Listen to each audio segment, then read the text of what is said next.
Fala meus amigos, estou de volta para mais um vídeo e dessa vez para falar de Guild no Ketsukejo. E eu até falei sobre esse anime lá no início da temporada e falei que eu tava gostando bastante dele, mas que tinha algumas coisas que me preocupavam e que no fundo eu achava que eu não ia terminar gostando dele.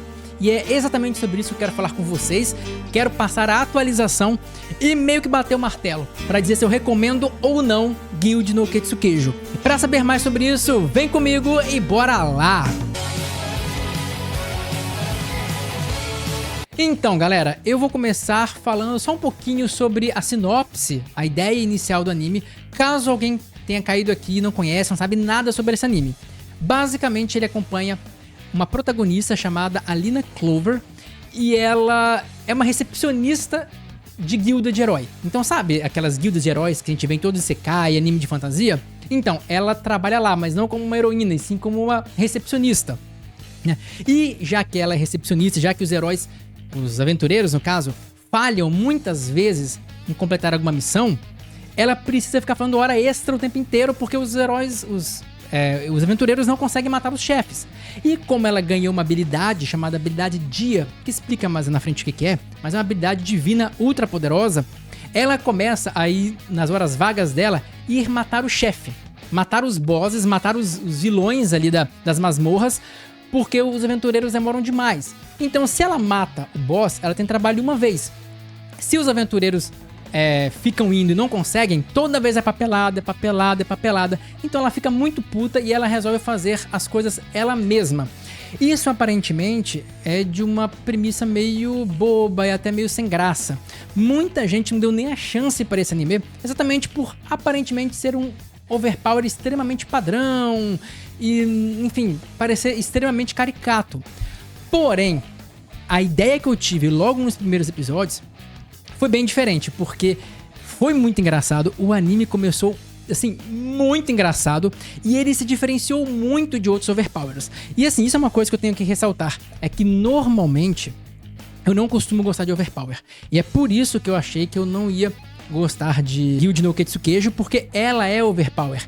E eu tenho vários problemas contra animes de overpower, eu não costumo ver a maioria deles, porque assim, eu vejo dois grandes problemas em animes com personagens muito poderosos. Primeiro, falta de luta emocionante, falta de emoção. Por exemplo, teve uma bosta de um anime também umas temporadas atrás ali, que o cara, até que tinha uma menina meio lobo, que o cara, ele tinha os modificadores dele, os valores dele infinitos.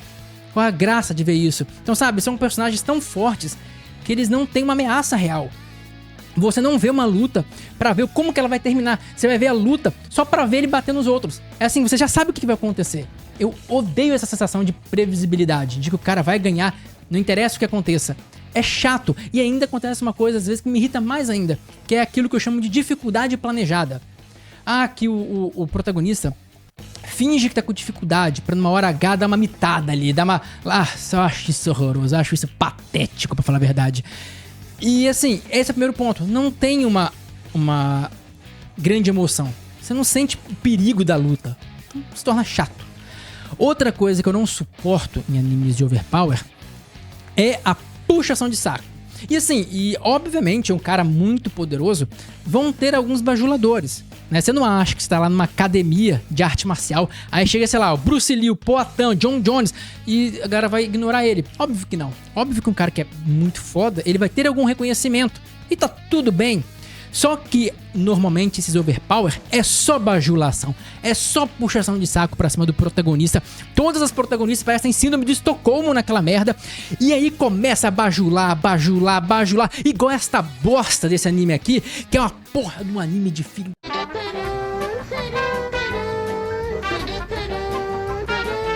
Enfim, mas o Guild no Ketsukejo, ele começa diferente de animes bosta igual esse, e termina diferente também. Aliás, termina não, porque estamos acho que no 9º ou 10º episódio ainda. Mas ele está indo muito bem. E eu vou explicar o porquê. Primeiro, a ideia inicial que eu tive, que foi o que eu falei no outro vídeo, era que o anime seria praticamente só focado na comédia. E um personagem overpower em um anime só praticamente de comédia, onde o foco é a comédia, fica interessante. Por exemplo, aquela pegada de One Punch Man, é legal, né? Aquelas comédias dele, do jeito que ele matava os monstros, como todo mundo achava que ele era um farsante. Tipo assim, a comédia do exagero, por exemplo, da Yor, de Spy Family. Muitas vezes ela é tão forte que a comédia é o exagero da força dela. E isso cai bem, porque você não tá lá buscando a emoção da batalha.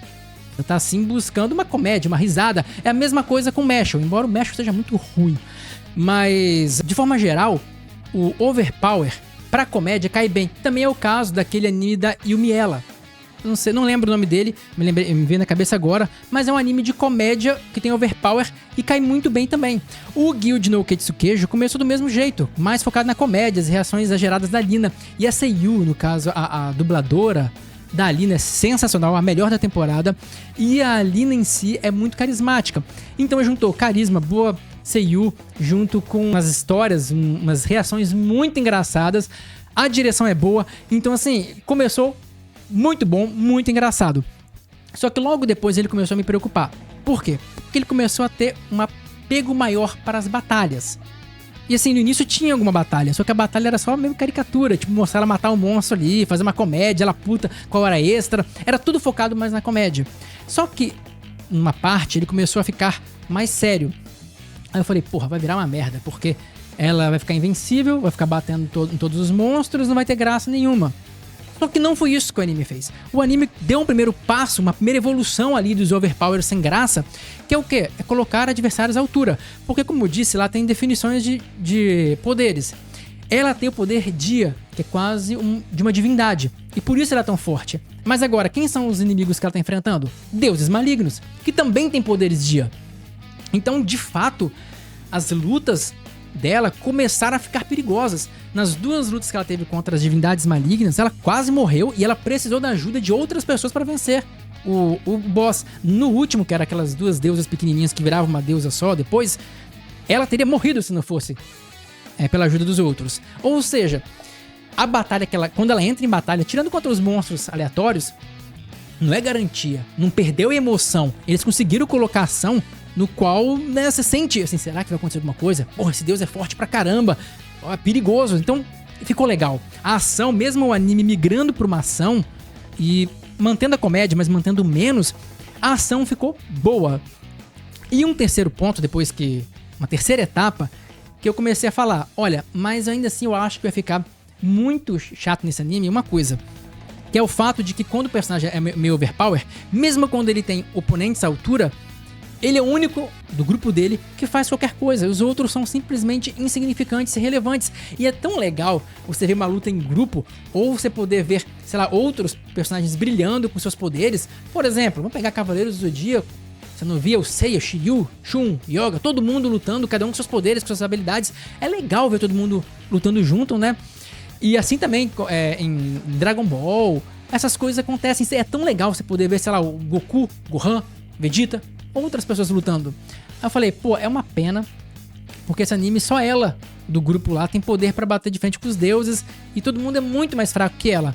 Só que nos episódios recentes, parece que eles estão mudando isso também. O que, olha, foi uma surpresa muito interessante, porque o cara que seria o mais próximo de um protagonista masculino, ele sempre foi muito abaixo da Lina, em questão de poder, nem compara. Mas agora o anime tá desenvolvendo ele e a curandeira. Então assim, na luta contra a última deusa que eles enfrentaram, ele conseguiu fazer meio que uma fusão de poderes, tipo aqueles poderes que é o Sigurd, uma coisa assim, e o Dia, que é o dela, que é muito acima. Ele meio que fundiu duas habilidades pra praticamente igualar o poder dela. Tanto que aquela divindade deu um ataque nele que seria imparável, porque um Sigurd não para o poder de forma nenhuma. Ele conseguiu parar. Ele usou uma vez e quase morreu, mas assim, mostra uma evolução. Tanto que a Lina perguntou pra ele, falou, cara, o que você fez? Aí ele, chame de esforço próprio, chame do meu próprio esforço, que assim, que ele tá tentando aprender pra acompanhar, pra chegar naquele nível de enfrentar os deuses e etc. E ele meio que tá conseguindo. A garotinha que é a curandeira, que tinha lá o complexo dela, também conseguiu fazer uma cura a um ferimento que a Lina teve, que ela quase morreu, usando os poderes dela. Teoricamente não conseguiria impedir a morte por um dano dia, mas ela conseguiu. Então assim, pelo que eu tô entendendo, a tendência é que os outros protagonistas, o resto do grupo da Lina, suba junto com ela e se torne pessoas também poderosas. Provavelmente não tão poderosas quanto ela, Mesmo porque o protagonista tende a ser o mais poderoso do grupo dele. Porque você também, né? O protagonista não precisa ser um fraco, um qualquer no grupo dele. Ele pode ter um destaque. Não é esse o problema. Então, olha, esse anime tá me surpreendendo de várias e várias maneiras. Porque sempre quando eu tô pensando numa crítica comum aos animes de Overpower, ele está indo lá e corrigindo. Isso é interessante. Outro ponto a se destacar em Guild no Ketsukejo é o romance. Porque assim, o romance pode ter algumas coisas que o pessoal não gosta. Por exemplo, o Jade, que é o interesse romântico dela, ele é meio gado, ele é meio gadão. Então umas patadas ali fica meio gado. Muita gente pode não gostar muito disso. Mas fora isso, ele é um personagem muito legal. Baita líder. Um cara muito disciplinado, comprometido, que ele... Quase um herói de verdade mesmo. O cara é muito legal, é um baita personagem interessante. E tirando a parte dele ser um pouco gado, mas é porque a Lina é meio que uma tsundere, então meio que a coisa fica difícil pra ele. Mas o romance entre eles é evidente, já está andando. E ele tem uma pegada que me agrada muito. Que sabe aquelas pegadas de um anime um pouco mais antigo? Aqueles romances que tinham animes mais antigos, que tinham aquela merda da perda, parece que a pessoa vai morrer, aí o outro fica preocupado e vê a pessoa quase morta, e sabe aqueles dramas que tinham nos animes mais antigos? Tem nesse. Então, nesses pontos, ele me lembra aqueles romances que tiveram, sei lá, em Naruto e no Yasha. Falei de Nuyasha de novo. Achou que eu não ia falar, né, Bonis? Mas vamos lá. E eu gosto desse tipo de romance. Eu acho que eles são muito mais interessantes do que os atuais. Que, sinceramente, ou não andam ou são extremamente repetitivos e chatos. Então, assim, se você também gosta desse tipo de romance, é mais lento. Ele é bem lento. Mas que tem essa pegada antiga. Se gosta desse modelo que eu falei agora, cara, eu... Sem sacanagem, super recomendo Guild no Ketsukejo. Eu só não recomendo pra vocês se tiver alguma coisa na premissa aqui que você não gosta. Ah, eu odeio anime de comédia. Não vejo nenhum tipo de overpower. Ou se você vê alguma coisa aqui na premissa que você fala, eu odiei essa premissa. Se não for o caso, dá uma chance. Dá uma chance porque ele tá sendo talvez a melhor surpresa. Não o melhor anime da temporada, mas a melhor surpresa, porque não dava nada. Na verdade, por ser um anime de overpower, eu já comecei com a cara assim, credo, vai ser mais uma decepção, mais uma porcaria. Mas não, algo que não dava nada, tá entregando uma quantidade de coisas muito interessantes, com ação, comédia e até um romance se desenvolvendo de forma legal. Também destaque para outros personagens, como aquela curandeira, Lali, sei lá, o nome é estranho dela. Ela também teve o desenvolvimento dela e por aí vai. Então, vale a pena. Se não tem nada nessa premissa, nessa sinopse que te desagrada muito, dá uma chance, que essa é a recomendação que eu deixo aqui. E outra coisa também é que você pode acabar simpatizando com a Lina. Sério, você pode acabar simpatizando com ela, porque ela é muito igual muita gente. Por exemplo, teve um dia desse um comentário de uma pessoa aqui do canal, quando fiz uma postagem sobre carnaval, que ela disse alguma coisa como que para ela, que trabalha com CLT, ela vai usar todos os dias do carnaval, aproveitando bem a tranquilidade, e até fala que ela vai aproveitar o conforto do lar com um coraçãozinho vermelho. E o que a inscrita quis dizer é a paixão dela de poder ficar em casa, relaxar, não fazer nada de especial. O fato de estar em casa tranquila já é especial por si só. E dá uma olhada nessa cena da Lina, no qual ela diz como que pra ela é o dia perfeito.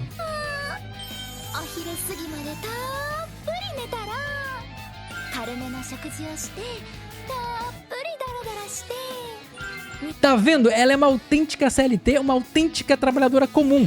Exceto nos momentos que ela tá matando monstros, óbvio. Mas assim, ela tem muita coisa que você pode acabar gostando dela, então fica aqui a minha recomendação. Beleza? Mas era isso que eu queria falar com vocês. Se vocês gostaram do vídeo, deixa um like aqui. Se vocês gostaram de Guild no Ketsukejo, dá um like, dá uma hypada para que o vídeo saia e eu possa falar mais, trazer mais coisas sobre esse anime que eu tô achando bem interessante. Beleza? Então é isso, eu vejo vocês no próximo vídeo.